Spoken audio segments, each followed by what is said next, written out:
Dubai हो, वहाँ पर गर्मी तो होगी ना, लेकिन जो गेट मनी है वो श्रीलंका से पाकिस्तान को नहीं मिलेगी और जो दुबई से है वो पाकिस्तान को मिलेगी। मगर कहा कि जहाँ भी होगा पाकिस्तान के इत्तेफाक के बगैर एशिया कप नहीं होगा। इंडिया की सब टीमें पाकिस्तान आ चुकी हैं, basketball, Asian team, kabaddi team और दुनिया भर की जो क्रिकेट टीम है वो पाकिस्तान आकर खेल चुकी है। ऑस्ट्रेलिया है, इंग्लैंड है, न्यूजीलैंड है। बीसीसीआई कहता है कि हम नहीं आएंगे।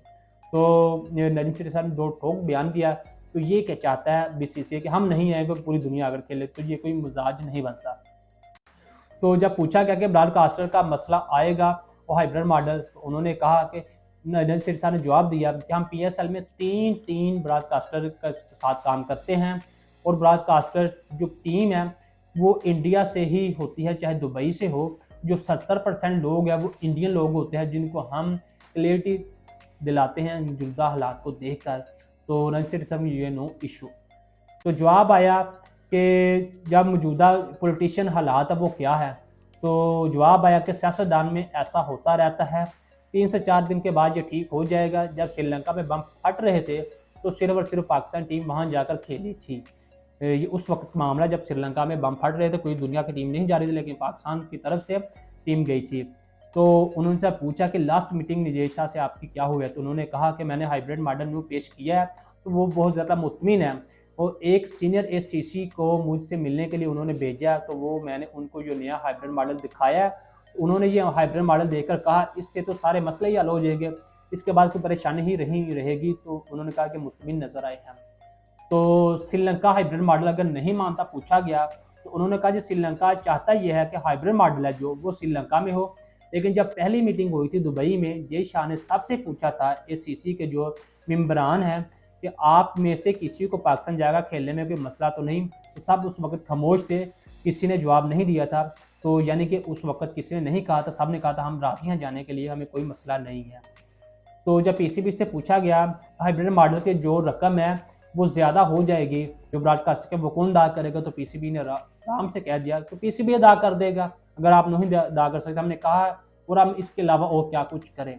2023 में वर्ल्ड कप में आईसीसी ने अगर पाकिस्तान को कहा नो न्यूट्रल वेन्यू, तो श्रीलंका नो बांग्लादेश, तो फिर पाकिस्तान का क्या रद्द अमल आएगा। तो पाकिस्तान ने फिर नहीं खेलेगा। नजीम शेठी साहब ने कहा वर्ल्ड कप मगर नहीं होगा। बात याद रखना, आईसीसी को कोई इशू नहीं है हाइब्रिड मॉडल से। तो जब उनसे पूछा गया कि आपके हाथ में आखिर में क्या है, नजीम शेठी साहब के आपके हाथ में क्या है, तो कुछ नहीं है। उन्होंने कहा कि एशिया कप नहीं खेलेंगे तो हम वर्ल्ड कप नहीं खेलेंगे, मगर स्टार स्पोर्ट आउट वर्क कर जाएगा।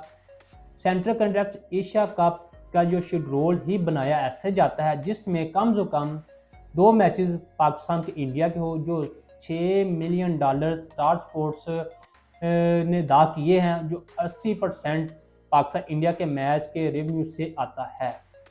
तो लास्ट बात है जो नजीम शेठी साहब से बड़ी कड़वी पूछी गई, तो पाकिस्तान के मौजूदा हालात है उसको छोड़ कर वो लोग हैं वो लंदन भाग रहे हैं। नजीम शेठी साहब ने की तरफ से उनको सवाल आया, लेकिन मैं थोड़ी सी क्लियर आपको करता चलूँ इसी लास्ट में कि नजीम शेठी साहब ना तो छोड़कर पाकिस्तान गए हैं और ना ही किसी के कहने पर गए हैं। एसीसी की मीटिंग थी दुबई में, जिसके अंदर जय शाह ने बाकायदा तौर पर लेटर लिखा था पाकिस्तान को कि आपने वहाँ पर आना है, एसीसी के जितने भी एसीसी के जितने मेंबरान हैं वहाँ पर उन्होंने इकट्ठा होना है। जिसके हवाले से गए थे नजीम शेठी साहब और वहाँ पर बाकायदा तौर पर इस हवाले से एसीसी की मीटिंग हुई है। उसके बाद दुबई से वो लंदन चले गए हैं।